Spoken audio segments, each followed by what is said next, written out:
Bismillahirrahmanirrahim. Assalamualaikum warahmatullahi wabarakatuh. Waalaikumsalam warahmatullahi wabarakatuh. Innal hamdalillah, sesungguhnya puji-pujian tentunya hanyalah milik Allah. Nahmadu, kita senantiasa memujinya, wa nasta'inu, dan juga senantiasa memohon pertolongan kepadanya, wa nastaghfiruh, dan juga senantiasa memohon ampun kepadanya. Wa na'udzu billahi min syururi anfusina, dan kita mohon perlindungan kepada Allah dari keburukan hawa nafsu kita. Wa min sayyiati a'malina, dan juga kita mohon perlindungan kepada Allah dari akibat atas amal buruk atau dosa yang pernah kita lakukan. Man yahdihillahu fala mudilla lahu, barang siapa yang telah Allah berikan dengan rezeki terbesar dalam kehidupan manusia, yaitu hidayah, maka tidak ada yang bisa menyesatkannya. Wa may yudlil fala hadiya lahu, dan barang siapa yang Allah biarkan seseorang berada dalam keterpurukan terpuruk dalam kehidupan, yaitu dijauhkan dari cahaya hidayah, maka tidak ada yang bisa memberinya petunjuk selain petunjuk Allah Subhanahu wa ta'ala. Asyhadu an la ilaha illallah wahdahu la syarika lah, saya bersaksi bahwa tiada ilah atau sesembahan yang berhak untuk diibadahi dengan benar melainkan Allah, tiada sekutu baginya. Wa anna Muhammadan abduhu wa rasuluh, dan bahwa Muhammad sallallahu alaihi wasallam adalah hamba dan juga utusannya. Wa ba'du, Allah Subhanahu wa ta'ala berfirman, ya ayyuhalladzina amanu taqullaha haqqa tuqatih, wahai orang-orang yang beriman, bertakwalah kalian kepada Allah dengan sebaik-baiknya takwa, wa la tamutunna illa wa antum muslimun, dan janganlah sampai kalian meninggal melainkan dalam keadaan berpegang teguh dengan agama Islam. Dan juga Allah berfirman, ya ayyuhalladzina amanu taqullaha wa qulu qawlan sadida, wahai orang-orang yang beriman, bertakwalah kalian kepada Allah dan berkatalah dalam perkata yang hak, karena dalam berkata yang hak yuslih lakum a'malakum, Allah akan memperbaiki amal-amal kalian, wa yaghfir lakum dzunubakum, mengampuni dosa dan kesalahan kalian. Wa may yuti'illah wa rasulah, barang siapa yang selalu berusaha taat kepada perintah Allah dan Rasulnya, faqad faza fawzan 'azima, dia sungguh telah mendapatkan kemenangan yang agung, suksesan yang hakiki. Amma ba'du, alhamdulillahirabbil alamin. Kembali kita bersyukur kepada Allah yang telah memberikan kita taufik dan hidayahnya, sehingga dengan pertolongannya lah kita kemudian bisa melaksanakan sholat di penghujung malam. Dan Nabi SAW telah berikan kabar gembira bagi mereka yang kerap berjalan menuju masjid-masjid Allah di waktu gelap. Basyiril masajid ilal masajid fi dhul, berikanlah kabar gembira bagi mereka yang kerap berjalan menuju masjid-masjid Allah di tengah gelapnya malam. Binuri tam yaumul qiyamah, dengan cahaya sempurna yang mereka akan dapatkan nanti pada hari akhirat. Semoga kita termasuk bagian dari yang mendapatkan cahaya tersebut. Amin. Dan juga kita bersyukur kepada Allah, Allah memberikan kita hidayah untuk bisa duduk dalam majelis ilmu, rezeki yang kaum muslimin banyak lalaikan, bahkan mereka tidak anggap itu rezeki. Padahal menuntut ilmu kita ketahui Nabi SAW telah pernah sebutkan di antara manfaat terbesarnya, man salaka tariqan yaltamisu fihi ilman, barang siapa yang dia menyusuri jalan mencari kesempatan yang dia ingin mendapatkan ilmu agama, sahalallahu lahu bihi tariqan ilal jannah, maka Allah akan mudahkan jalannya menuju surga. Tempat kita kembali seluruh manusia, Pak, tidak ada tempat ketiga selain surga dan neraka. Maka pemahaman terbalik dari hadis tersebut, barang siapa yang dijauhkan dari menuntut ilmu agama, maka Allah tidak mudahkan menuju surga. Kalau tidak dimudahkan menuju surga, kemana? Neraka. Tidak ada tempat ketiga. Ya. Oleh karena itu kita bersyukur dan kita berharap kepada Allah agar terus memberikan kita taufik untuk terus belajar menuntut ilmu agama. Kita lanjutkan pembahasan mengenai rukun-rukun sholat, yaitu bagian yang tidak bisa ditinggalkan sama sekali dalam sholat, ya. Yang kita sedikit review dari pertemuan-pertemuan sebelumnya, di antara yang disebutkan oleh penulis kitab ini, setelah menyebutkan syarat-syarat sholat seperti menghadap kiblat, lalu kemudian berniat, disebutkan rukun-rukun antara lain berdiri tegak dalam sholat fardu bagi yang mampu. Kemudian juga takbiratul ihram di awal sholat itu ucapan Allahu Akbar. Yang ketiga membaca Al-Fatihah di setiap rakaat. Ya, dan telah kita sebutkan perbedaan pendapat yang disepakati kita sebutkan adalah bagi imam dan orang munfarid, orang yang sholat sendirian. Adapun bagi makmum telah kita sebutkan mengenai terjadi perbedaan pendapat di antara para ahli ilmu. Yang keempat kemudian ruku di setiap rakaat dengan tata cara ruku yang benar. Kemudian bangkit dan i'tidal dalam ruku dalam keadaan berdiri. Ya. Kemudian sujud. Nah, saya mohon diingatkan Pak, bulan kemarin saya terakhir pembahasannya apa Pak? Tentang sujud atau tentang apa Pak? I'tidal. Oh i'tidal. Tentang i'tidal, bahwa i'tidal harus berdiri tegak. Itu sudah. Sujudnya belum Pak? Sudah, sujud sudah kemarin. Sujud sudah. Yang kakinya yang diangkat gak boleh itu kan sujud. Kalau itu kita sedikit review aja lagi. Yang kakinya harus. Kemudian setelah kita telah sebutkan bahwa orang banyak yang dia tidak punya masalah dengan punggungnya, namun punggungnya tidak lurus, dan ini berbahaya. Berbahaya bagi kesehatan kita, ya bagi kesehatan kita di kehidupan abadi. Karena Nabi SAW katakan sahabat Hudzaifah al-Yamani pernah melihat seseorang naik rukunya tidak lurus, padahal tidak ada masalah punggung, tidak ada udzur. Beliau mengatakan lau mata hadza ala halihi hadhi, andaikan orang ini meninggal dalam keadaan seperti itu kebiasaan sholatnya, mata ala ghairi millati Muhammad sallallahu alaihi wasallam, dia meninggal bukan dalam keadaan agama Muhammad sallallahu alaihi wasallam.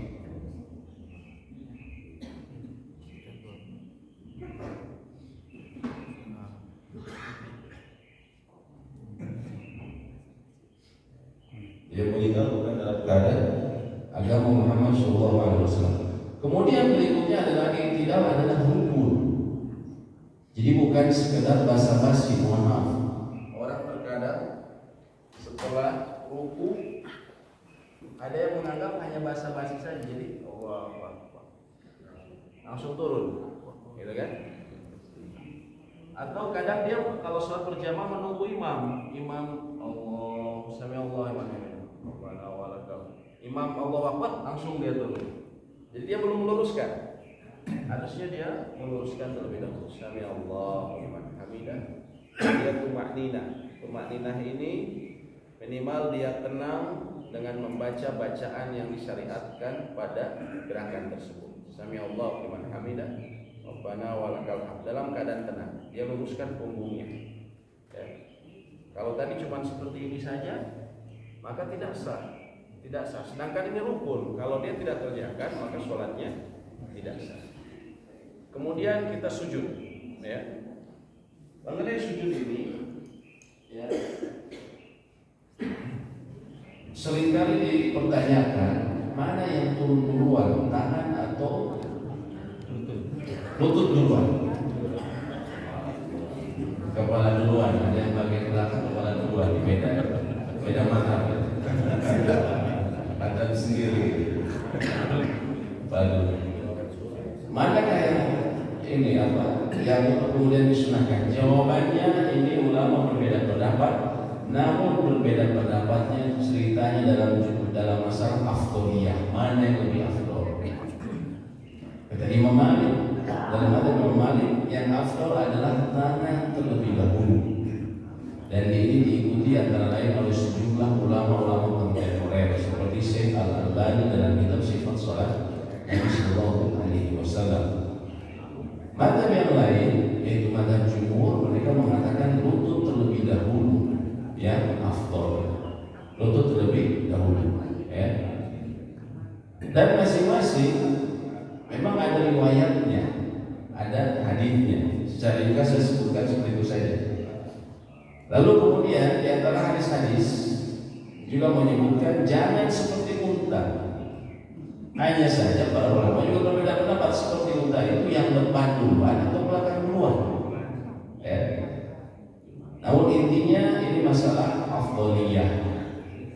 Sehingga menurut ada penjelasan dari salah seorang ulama besar di Saudi Arabia pada saat ini, yaitu Syekh Abdul Karim Al-Khudair, beliau sebutkan yang tidak boleh itu kalau kita disebut cara jatuhnya seperti unta, ada tangan atau lutut duluan maka tidak masalah. Itu cara seperti unta adalah dia langsung gedebruk.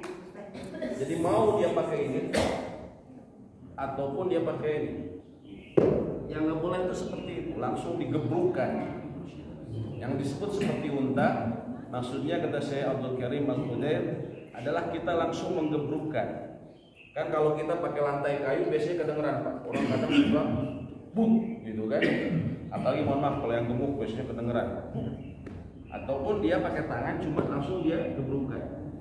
Jadi yang disebut jangan seperti unta adalah kita dengan mulus, dengan tenang.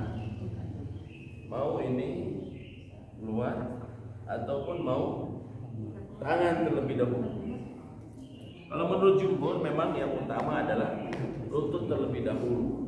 Namun bukan berarti kalau suatu saat dia merasa sulit untuk turun, kemudian dia menggunakan tangan, tidak boleh menggunakan tangan. Jawabannya boleh, karena ini masalah afdhaliyah. Begitu pula yang tangan duluan, memilih lebih kuat yang tangan duluan. Kalau sekiranya dia kesulitan kemudian dia memilih lutut duluan, maka tidak masalah. Maka tidak masalah. Yang penting jangan langsung, jangan debruk gitu. Seperti unta. Ya, jadi seperti itu. Ya, jadi menurut Imam ada dari ulama terdahulu, ulama salaf, ada Imam Malik yang mengatakan lutut duluan, tangan duluan. Namun jumhur mayoritas ulama selain Imam Malik mengatakan lutut terlebih dahulu. Kemudian seseorang bersujud dan bersujud dalam keadaan tumakninah. Ya. Dan kita ingat, pertama yang disepakati oleh ulama, sujud ini adalah menempelnya kening kita. Itu disepakati, bagian tubuh yang harus menempel. Namun sebagian ulama ada yang mengatakan sujud yang sempurna adalah yang berada di 7 anggota badan. Sebagaimana disebutkan dalam hadis Al-Bukhari dan Muslim. Nabi SAW mengatakan, "Umirtu an asjuda ala sab'ati a'dhumin." Aku diperintahkan untuk bersujud di atas 7 anggota badan. Al-jabhah, yaitu kening. Lalu beliau juga menunjukkan hidung beliau. Asyara biyadihi ila anfi wal yadaini, kedua tangan rukbataini wa atrafal qadamaini. 7 harus menempel satu waktu di tanah, di bumi, yaitu kening. Dan beliau dalam satu hadis tadi disebutkan juga menunjuk ke hidung. Kemudian ini 1, 2, 3, 4, 5, 6, 7 ujung kakinya, dan ini harus menempel dalam satu waktu di saat dia bersujud. Tadi kalau yang disepakati memang seluruh ulama adalah kening saja minimal, tapi untuk yang sempurna tadi yang mengatakan dia harus 7 anggota tubuh. Tapi kan macam kan, kadang orang turun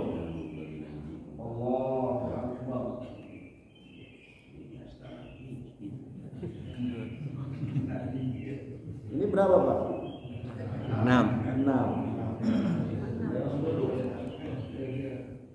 Bukan 7 kan? Ada juga orang yang menolak seperti ini.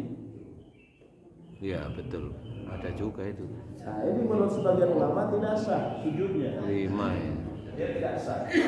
Dia harus 7 anggota tubuh dalam satu waktu.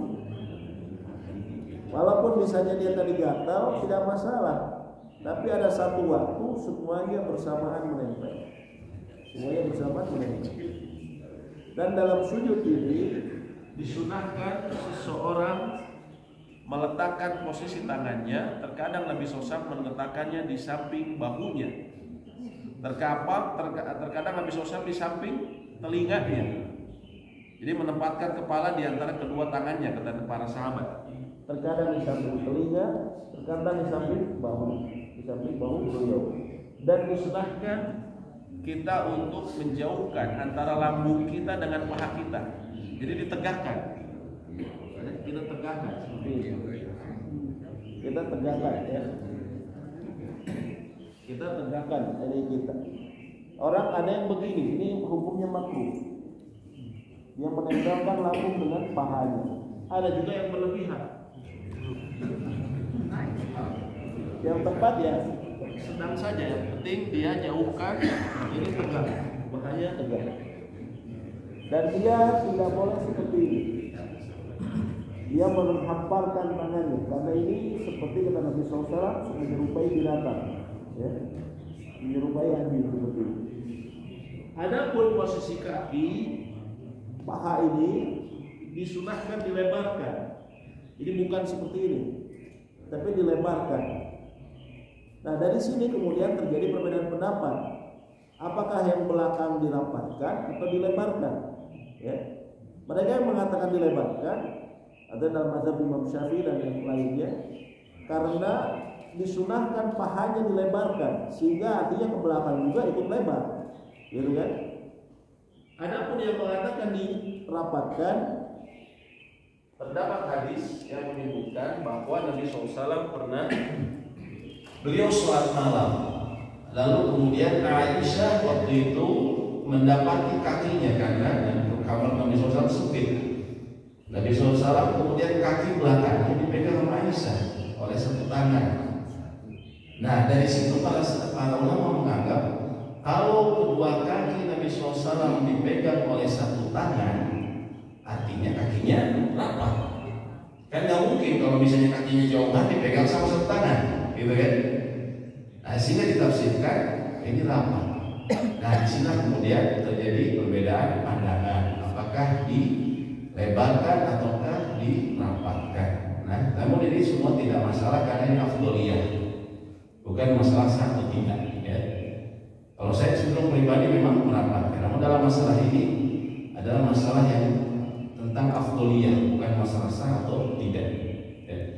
Ya. Yang ingin berhati-hati adalah yang penting dia perhatikan dari 7 anggota tubuhnya untuk menempel di atas tanah. Kemudian setelah itu, dan dia harus melakukannya dalam keadaan tumakninah. Tumakninah ketika sujud itu seperti apa? Yaitu dia melakukan sujudnya dengan tenang, ya, sepanjang durasi waktu kira-kira dia membaca zikir terpendek dalam sujud. Zikir terpendek dalam sujud apa Pak?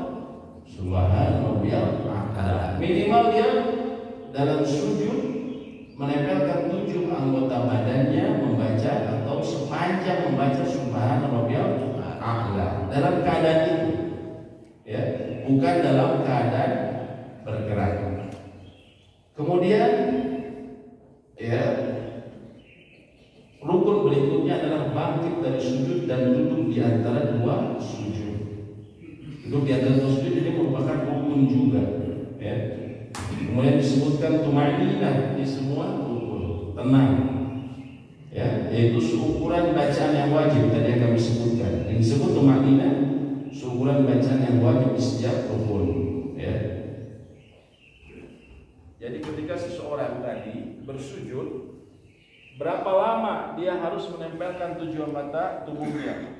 Sekedar dia membaca Subhana Rabbiyal A'la, Subhana Rabbiyal A'la dalam keadaan seperti ini, bukan dengan keadaan Subhana Rabbiyal A'la dalam keadaan bergerak, tapi harus dia dalam sujud Subhana Rabbiyal A'la, Subhana Rabbiyal A'la seperti itu. Dan tangan ini disunahkan menghadap kiblat. Tangan ketika sujud disunahkan menghadap. Ada kan yang begini, kadang saya nemu ada yang begini.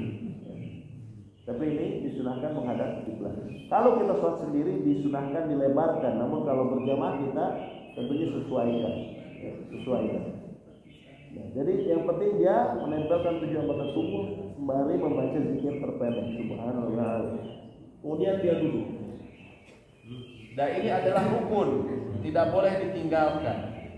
Dia duduk dengan membaca, dia duduk dalam seperti ini dalam keadaan tumakninah, yaitu sekedar membaca zikir terpendek ketika duduk. Zikir terpendek ketika duduk adalah Allahumma Rabbik firli. Nabi SAW pernah menyebutkan 2 kali Rabbik firli. Bukan dalam keadaan bergerak, ya. Rabbik firli. Nah, sampai dia bergerak, Rabbik firli tidak, tapi dia dalam keadaan diam. Ya. Dan yang sering saya lihat di masjid-masjid adalah orang yang banyak tidak memahami bahwa duduk di antara 2 sujud adalah rukun. Dia hanya anggap itu hanya perantara menuju sujud berikutnya. Sehingga dia seperti ini. Allah. Ini kalau nggak ada masalah punggung, beda sama masalah punggung ya. Orang yang normal kadang ada yang seperti ini. Allah. Kadang ada yang dia menunggu imam kalau makmum. Allah. Dia nunggu imam. Allah Akbar. Baru dia selesai. Jadi dia ceritanya pingin ngepur kata orang. Jadi dia sengaja ngambil setengah dulu gitu kan. Jadi dia nggak mau capek, dia nggak mau duduk. Itu banyak sekali. Dan itu karena dia meninggalkan rukun maka sholatnya tidak sah. Jadi namanya duduk di antara 2 sujud, dia harus duduk dulu dalam keadaan tumakninah. Kalau dia jadi cuma menggerakkan saja sedikit, Allah, nggak ada masalah punggung ini ceritanya. Kalau orang punya masalah punggung dimaafkan. Dia cuma ini aja malas. Atau ada yang kadang sangat cepat. Nah ini tidak sah. Cuma dia sholat tidak sah. Dan dalam 1 rakaat selalu ada minimal 2 sujud. Kalau kita ngerasa baru 1 kali sujud, artinya kita sudah kehilangan 1 rukun. Ya. Ini rukun yang berikutnya, yaitu tumakninah. Kemudian rukun setelahnya tasyahud akhir. Tasyahud awal itu bukan rukun. Orang yang sholat 4 rakaat, dia sholatnya hanya 2.